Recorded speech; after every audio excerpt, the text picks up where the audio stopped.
ലൂക്കോസിൻ്റെ സുവിശേഷം 11-ാം അധ്യായത്തിൻ്റെ 35-36 വാക്യങ്ങളാണ് ഇന്ന് നിങ്ങളോട് പറയാൻ എൻ്റെ പ്രാർത്ഥനാമുറിയിൽ പരിശുദ്ധാത്മാവ് എനിക്ക് നിയോഗം തന്നത്. ലൂക്കോസിൻ്റെ സുവിശേഷം 11-ാം അധ്യായത്തിൻ്റെ 35-36 വാക്യങ്ങൾ. ആകയാൽ നിന്നിലുള്ള വെളിച്ചം ഇരുളാകാതിരിപ്പാൻ നോക്കുക.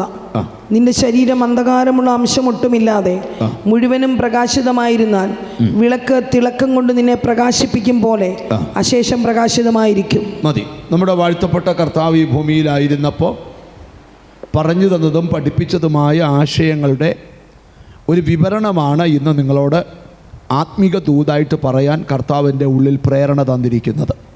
സ്തോത്രം. അവിടെ എഴുതിയിരിക്കുകയാണ്, നിന്നിലുള്ള വെളിച്ചം ഇരുളാകാതിരിക്കാൻ നോക്കുക. സൂക്ഷിക്കേണ്ട 2 കാര്യങ്ങളാണ് അവിടെ എഴുതിയേക്കുന്നത്. ഒന്ന്, നമ്മളിൽ ദൈവം പകർന്ന വെളിച്ചം ഒരിക്കലും ഇരുട്ടായി പോകാതിരിക്കാൻ നമ്മൾ സൂക്ഷിക്കണം. 2, സ്തോത്രം, നിൻ്റെ ശരീരത്തിൽ അന്ധകാരത്തിൻ്റെ അംശം ഒട്ടുമില്ലാതിരിപ്പാൻ നീ സൂക്ഷിക്കണം. 3, ദൈവത്തിന് സ്തോത്രം, വിളക്കിൻ്റെ തിളക്കം കൊണ്ട് നീ പ്രകാശിക്കുന്നവനായി മാറണം. ഇത്രയും പ്രസംഗിച്ച് കഴിയുമ്പോൾ ഈ ദൂത് അവസാനിക്കും. ലൂക്കോസിൻ്റെ സുവിശേഷം 11-ാം അധ്യായം വളരെ ശ്രദ്ധേയമായ അധ്യായമാണ്. ആ അധ്യായത്തിൻ്റെ മുകളിലത്തെ ഭാഗത്ത് വിവരിക്കാൻ ഒത്തിരി കാര്യമുണ്ട്. പക്ഷേ ഈ ദൂതിനകത്ത് കൂടുതൽ സമയം നിൽക്കാൻ പ്രേരണയുള്ളതുകൊണ്ടാണ് ആ ആദ്യത്തെ വിവരണം പറയാൻ ആഗ്രഹിക്കാത്തത്. ആദ്യത്തെ ഭാഗത്ത് 11-1 മുതൽ നമ്മൾ വായിക്കുമ്പം പറയാൻ പറ്റുന്ന ധാരാളം കാര്യങ്ങൾ അവിടെ ഉണ്ട്. അതൊന്നും ഞാൻ വിവരിക്കുന്നില്ല. പ്രയർ അങ്ങനെ ആയിരിക്കണം എന്നൊക്കെ കർത്താവ് പഠിപ്പിക്കുക. ഇവിടെ നമുക്ക് ഈ വാക്യത്തിലോട്ട് വരാം. നമ്മിൽ പകർന്ന വെളിച്ചം ഇരുളാകാതിരിപ്പാൻ നമ്മൾ ഒരാൾ യേശുക്രിസ്തുവിനെ രക്ഷകനായി സ്വീകരിക്കുമ്പോൾ മുതൽ അവൻ്റെ ജീവിതത്തിൽ സ്തോത്രം ദൈവിക വെളിച്ചം വെളിപ്പെടുവാൻ തുടങ്ങും. നമ്മളിന്നിവിടെ വരാൻ കാര്യം എന്നാണെന്നറിയാം, ഞായറാഴ്ച പ്രോഗ്രാം ഒന്നും ഇല്ലാഞ്ഞിട്ടല്ല, നമുക്കൊരു വെളിച്ചം ഉണ്ടായോണ്ടാണ്. സ്തോത്രം. ചിലരുടെ അകത്ത് ആ വെളിച്ചം കൂടുതലാണ്, ചിലരുടെ അകത്ത് ആ വെളിച്ചം കുറവാണ്. ഇവിടെ കുഞ്ഞുങ്ങൾ നിരനിരയായി നിന്ന് പാടുന്നത് കണ്ടപ്പം ഞാൻ ദൈവത്തിന് സ്തോത്രം ചെയ്തു. സ്തോത്രം. അതെന്താണെന്ന് ചോദിച്ചാൽ, ഈ കുഞ്ഞുങ്ങൾ പാടുന്നത്, ഞാൻ പേരൻസിനോടൊരു കൊച്ചു കാര്യം കൂടെ പറയാം. ഇവിടെ സ്റ്റേജിൽ പാടുന്നതിനേക്കാട്ടി കൂടുതൽ കുഞ്ഞുങ്ങൾ പാടാതെ ഇതിനിടയ്ക്ക് ഇരിപ്പുണ്ട്. സ്തോത്രം. അപ്പോൾ നമ്മൾ നമ്മുടെ കുഞ്ഞുങ്ങളെ ഒരു +2 വരെ ആയിരിക്കും നമ്മുടെ ഈ കിട്ടുന്നത്. പിന്നെ കിട്ടത്തില്ല. ഒന്ന് നേഴ്സിങ്ങിന് പോവും, അല്ലെ മെഡിസിന് പോവും, അല്ലെ എൻജിനീയറിങ്ങിന് പോവും, അല്ലെ എന്തിനേലും പഠിക്കാൻ പോവും. അപ്പോൾ +2 വരെ കിട്ടത്തുള്ളൂ. ആ +2 വരെ നമുക്ക് കുഞ്ഞുങ്ങൾക്ക് കൊടുക്കേണ്ട ട്രെയിനിങ് ഉണ്ട്. രാത്രി രാവിലെ നമ്മുടെ വീട്ടിൽ പാടുക, വൈകിട്ട് നമ്മുടെ വീട്ടിൽ പാടുക. അപ്പോൾ രാവിലെയും വൈകിട്ടും വീട്ടിൽ പാടും. സ്തോത്രം. പിന്നെ സ്തോത്രം, സഭയെ വരുമ്പോൾ സഭയെ പാടണം. പിന്നെ അത് കഴിയുമ്പം സ്റ്റേജെ പാടണം. നിങ്ങളാരും സ്തോത്രം പറയുന്നില്ലല്ലോ.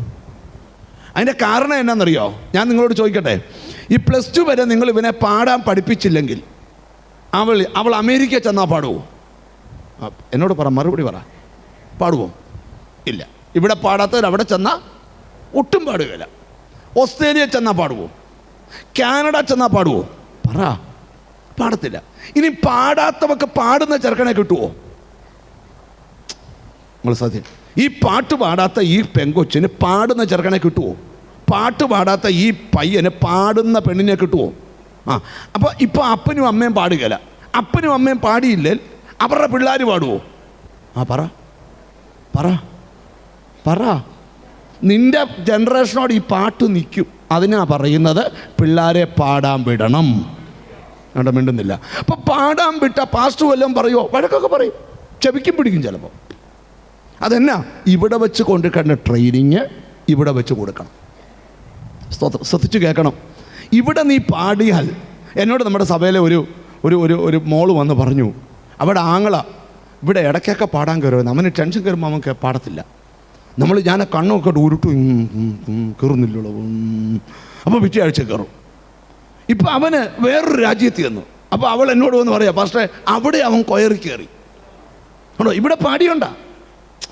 പിടി മനസ്സിലായി? ഞാൻ മർത്തോമാക്കാരനായിരുന്നു. ഞങ്ങളുടെ വീട് അത്ര വലിയ രക്ഷിക്കപ്പെട്ടതൊന്നും അല്ല. അപ്പം ഇച്ചിരി കുടിക്കുകയൊക്കെ ചെയ്താലും ഞങ്ങളുടെ വീട്ടിലൊരു സിസ്റ്റമുണ്ട്. കുടിച്ചാലും വൈകിട്ട് പാട്ട് പാടാതെ അത്താഴം തരത്തില്ല. പാട്ട് പാടാതെ. എനിക്ക് ബൈബിളിലെ എല്ലാം അറിയത്തില്ലേലും മാരാമൻ കൺവെൻഷൻ ഗീതങ്ങളിലെ മിക്കവാറും എല്ലാ പാട്ടും എനിക്കറിയാം. കാര്യം പാടാതെ അത്താഴം കിട്ടുകയില്ല.